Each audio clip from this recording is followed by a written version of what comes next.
Hey everybody, what's going on? Welcome to Subject Matters, where the subjects matter. I think I'm gonna stick with that. I know it's cheesy. I just can't think of anything else, and I don't want to try. First off, I just want to begin by, if you saw the last episode and you've seen this one, fuck that last episode.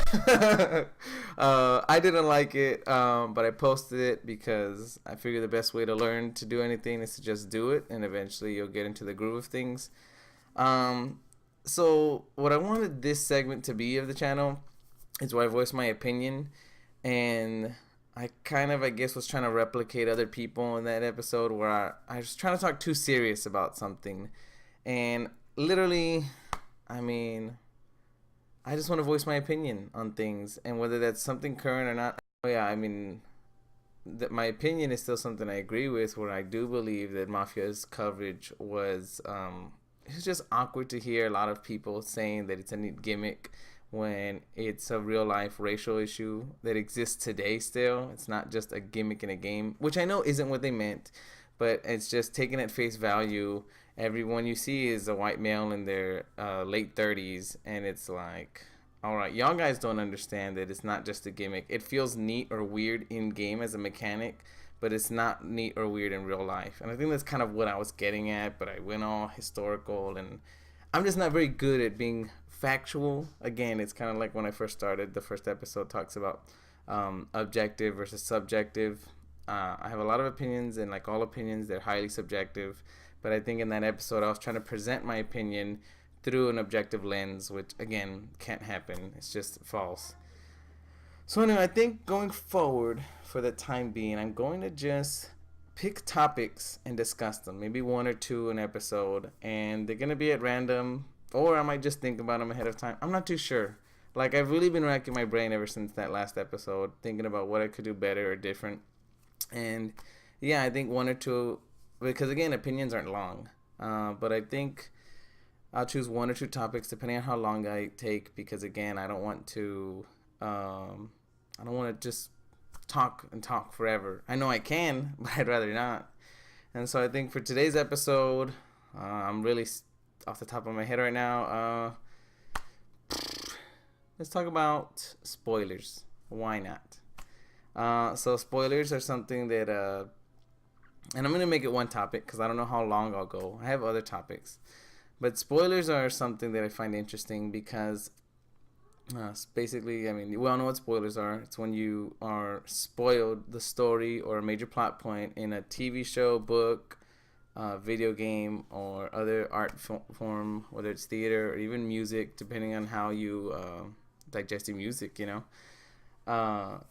Yeah, and there's two camps on this basically. Like, there's two camps on everything. People who are okay with them and people who think, again, this is an extremist view, but people who think you should die if you speak spoilers. And I'm in the camp that they're okay and that they should be talked about freely. But I also understand that not everybody's okay hearing them. But again, it's a case by case basis, and it's something that I think is relative to who you are and who you interact with. So like, if I okay, spoiler for The Sixth Sense. If you haven't seen that, you should. And even with a spoiler, it's a very great movie. But that's just I think that's like the cliched spoiler of our generation, because it was a pretty good movie when it came out.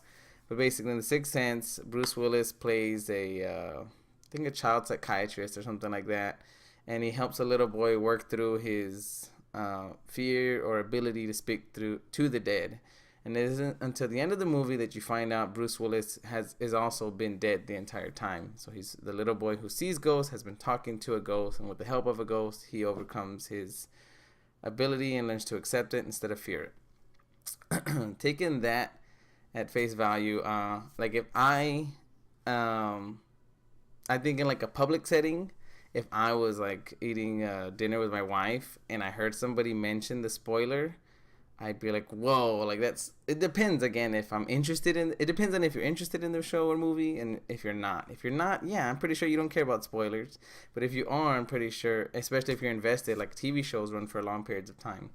I think if you're invested in the material, yeah, it's going to be like, what the hell, this guy's spoiling stuff. But if you're not, it's the matter of like, And I think in public setting, you're kind of at the will of the people, where you can't control what people say. So if you hear it, I don't think it's okay for you to be like, excuse me, that was a spoiler. And it's like, yeah, well, you're in a public place. It's similar to like cussing. And if you don't like hearing bad words in public, it's kind of like you have to deal with it.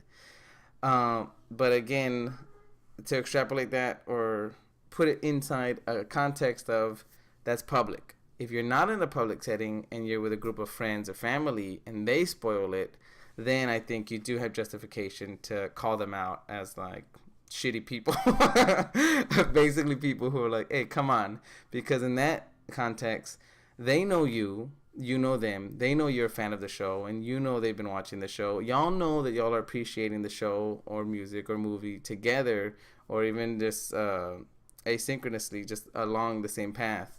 Um, so it's kind of out of respect, the knowledge of, yeah, I'm not gonna spoil it. So when they do it, and even if they're like, oh, I forgot, it's kind of like, man, come on, like, or chick, come on, you knew we were watching it, and so then it's like, that's pretty shitty. And then to even go further down the microscope, I think as an individual, if you are watching it and get online, I think again online is a digital form of a public space, but it's a lot different in the sense that you control what public spaces you go to. So in the real world, if you go to a coffee shop, you can't control somebody overhearing somebody talk about Bruce Willis being a ghost.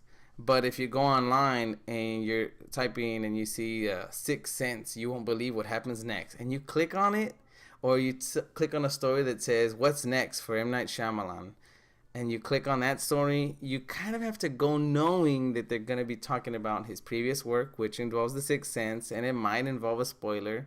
You jump on Twitter where people are very reactionary. That's kind of what Twitter's about. Of course you're going to get spoilers, but you can control where you go and interact with those things. Even on your phone, if you get notifications, turn the notifications off, delete the app. I mean, it depends on how serious you are about avoiding these things. But in that kind of context, with all of that taken together, yeah, I think it's okay to be spoiled. Be spoiled. That's very different. I don't think that's okay, but I think it's okay for something to be spoiled for you.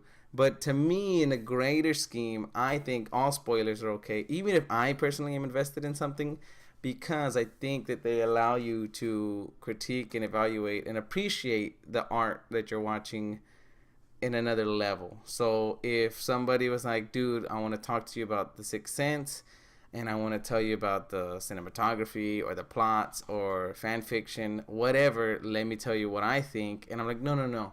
I don't want to know. I can't hear it. I don't want to talk about it. Yeah, that person could talk to you about it later, but it's also one of those things, instead of chopping each other at the knees, why don't we just, yeah, go ahead and tell me. Because I think that's also what it is. Spoilers to me are about the journey, not the destination. And I think people who are really against spoilers see the spoiler as the end goal, which is silly.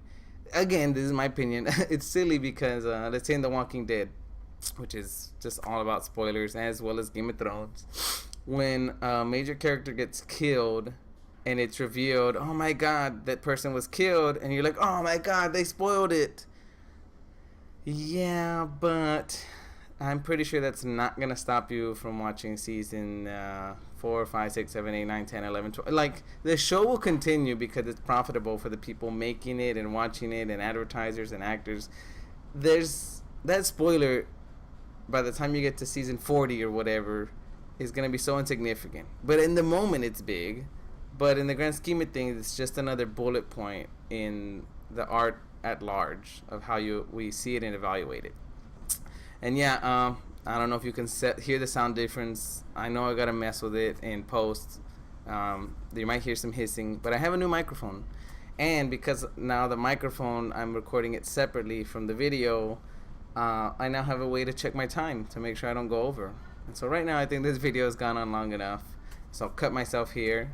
Let me know what you think about spoilers. Do you agree that I think we should all talk about them freely so that we can all appreciate the show, game, movie, comic, whatever together, build community? Or do you think it's better to, the way I see it, just put doors everywhere and make everybody be conscientious of who they're talking to? I don't know. I see that as very restrictive. But whatever. I understand it though. I understand it if that's the way you appreciate it. So hit me up in the comments. Be sure to like and subscribe. Share the video.